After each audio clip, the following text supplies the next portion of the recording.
You ask Tiger to solve. This deals with linear equations with one unknown.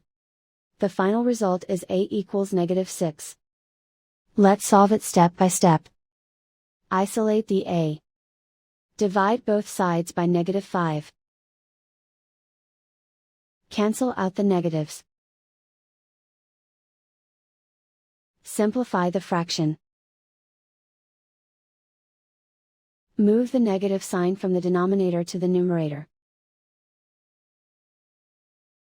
Find the greatest common factor of the numerator and denominator. Factor out and cancel the greatest common factor. And so the final result is a equals -6.